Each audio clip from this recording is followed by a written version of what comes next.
हाँ, तो अब हम लोग बढ़ते हैं अगले सवाल की ओर। अगला सवाल क्या कह रहा है देखा जाए। ठीक है, अगला सवाल जो है कि आपका कह रहा है कि विस्तृत पैमाने पर डेयरी कृषि का विकास यातायात के साधनों एवं प्रशीतकों के विकास के बाद ही क्यों संभव हो सका है। Why has the large scale development of a dairy farming been possible only after the development of the means of transport and refrigeration? तो सीधा और इसका सरल आंसर यह हो सकता है। ठीक है, सीधा और इसका सरल आंसर क्या हो सकता है देखा जाए। ठीक है, हम लोग अगर आंसर करते हैं, ठीक है, देखिए आप इसको ना बारीकी से समझने का प्रयास कीजिए कि सवाल का डिमांड क्या है। कह रहा है कि विस्तृत पैमाने पर यानी कि एक बड़ा पैमाने पर डेयरी कृषि का विकास जो है यातायात के साधनों, हमारा यह दो बात जो है कि इसमें अहम भूमिका निभा रहा है। एक कह रहा है कि यातायात के साधन, और दूसरा कह रहा है कि प्रशीतकों के विकास के बाद ही क्यों संभव हो सका है। देखिए डेयरी उद्योग जो है, ठीक, या जो डेयरी फार्मिंग है वह जो है कि एक कच्चा मटेरियल पर आधारित उद्योग है। ठीक है, तो कच्चा मटेरियल इन कहने का मतलब है कि जो दूध के जो भी कारोबार होते हैं, ठीक है, वह कच्चा मटेरियल ही है। उसको अगर एक दिन से ज्यादा अगर हो जा रहा है तो दूध की फटने की संभावना ज्यादा हो जाता है। ठीक है, तो यह रिक्सी भी है। ठीक, तो आप खुद से सोचिए कि उसके लिए क्या विकल्प निकाला जाए, या वह कौन से तरीके हो सकते हैं जिसको कुछ दिनों तक इसको मतलब सेफ्टी दिया जाए, इसको सुरक्षा प्रदान किया जाए। तो जाहिर सी बात है कि हम लोग ना कुछ प्रशीतकों वगैरह जो है कि लगा करके, जैसे शुरुआती दौर में हम लोग थोड़ी सी पहले चलते हैं, जब डेयरी की स्थापना शुरू में हुई थी। ठीक है, तो डेयरी उद्योग जो है भारत में जब हुआ था, जैसे दुग्ध क्रांति के बाद, ठीक ना, दुग्ध क्रांति ना उसको ना हम लोग भैया बोलते हैं का श्वेत क्रांति। ठीक है, उसको ना हम लोग बोलते हैं श्वेत क्रांति। जैसे हरित क्रांति हुई थी ना, उसको हम लोग ना श्वेत क्रांति बोलते हैं, व्हाइट रेवोल्यूशन। ठीक, व्हाइट रेवोल्यूशन बोलते हैं। तो इसके बाद तो यह चीज देखा गया कि ठीक है, डेयरी उद्योग जब दिन पर दिन जब बढ़ने लगा, विकसित होने लगा, तो स्टॉक जो है कि ज्यादा होने लगे। ठीक है, यानी कि प्रोडक्शन जो है डिमांड से ज्यादा हो रहा है, तो वह क्या किया जाए, उस दूध को क्या किया जाए, उसको फेंका तो नहीं जा सकता है।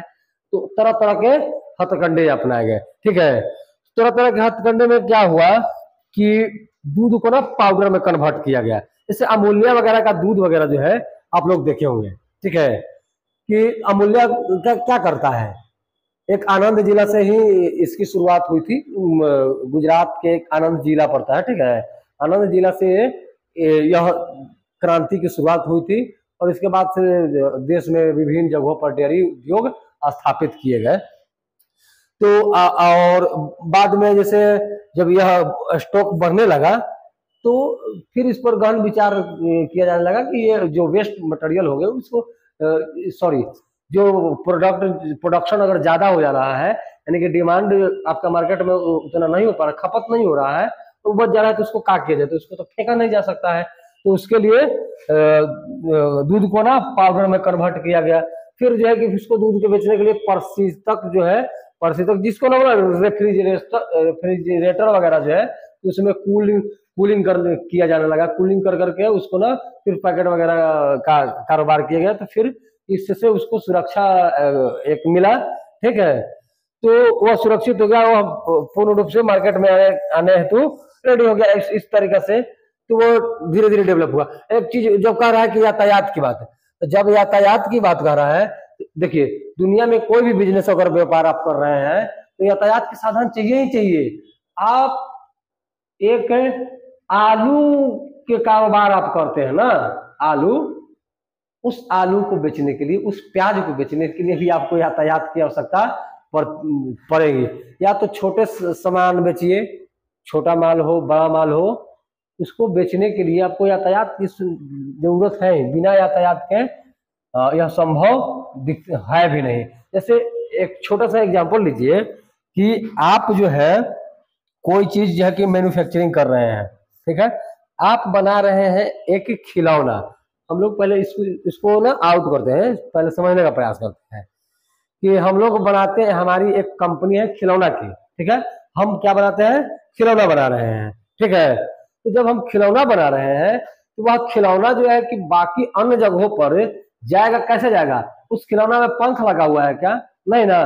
तो उसको जाने के लिए यातायात की जरूरत पड़ेगी, ट्रांसपोर्टेशन की जरूरत पड़ेगा ही।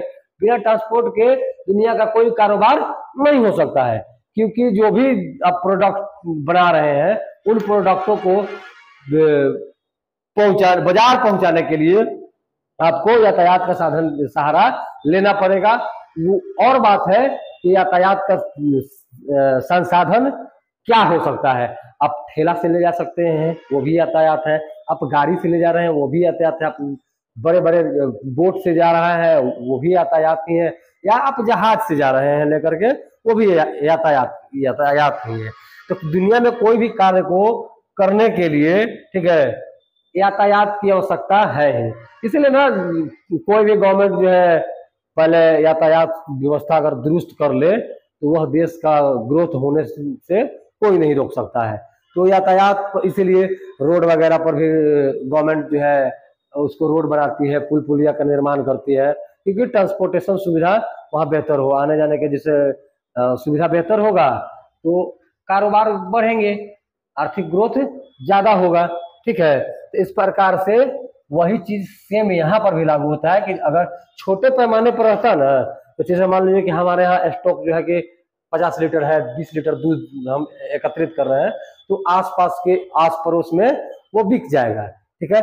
लेकिन वह बड़ा पैमाना पर रहा, ठीक है, हजारों लीटर आपका है, लाखों लीटर दूध जो है कि एकत्रित हो रहा है, उन दूधों को क्या करेंगे?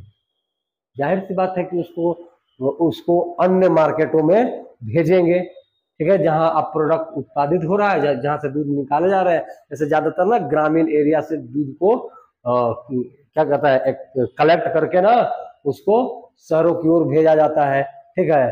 तो शहरों में ऐसे भी सप्लाई होता है, कुछ ओपन भी होता है, कुछ पैकेटों में भी सप्लाई होता है, कुछ बड़े बड़े दुकानों में मिठाइयों के लिए भी सप्लाई होता है। तो इस तरीका से इसको ना ये खप जाता है। तो ये ट्रांसपोर्टेशन के बिना संभव नहीं है।